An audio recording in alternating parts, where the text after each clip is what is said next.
We're doing a video here of the John Deere 310D loader backhoe, and I'm going to show the rear backhoe operating. We have two cylinder issues that we can see that need to be repacked. This bucket cylinder up there is if we try digging with it, we know it's going to be pouring out oil. That needs to be rebuilt. And then this left rear, what do you call that?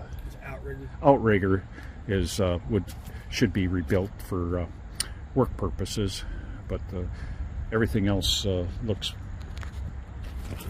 workable for now. But okay, we're going to do a video here, show the pin movement, which is pin wear is average, not definitely not new, but not totally wore out either.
Both outriggers are now up.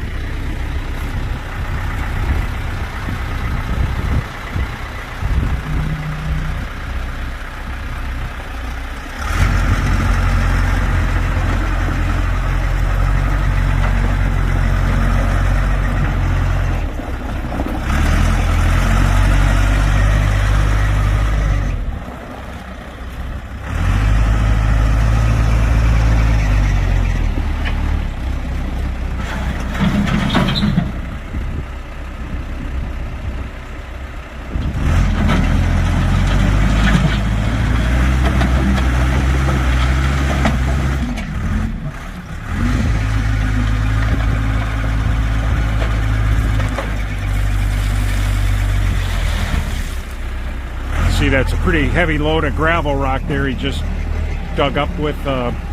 Didn't do too bad at all, being a two-wheel drive machine here with good power. And how did it start this morning? Did it need a battery jump? No, it starts every time. It starts real good. It's good, strong engines. It's just a used machine. Right. Okay, yeah, the engine seems to sound good on it. So all right, well, give us a call here at Tractor Town, and thank you.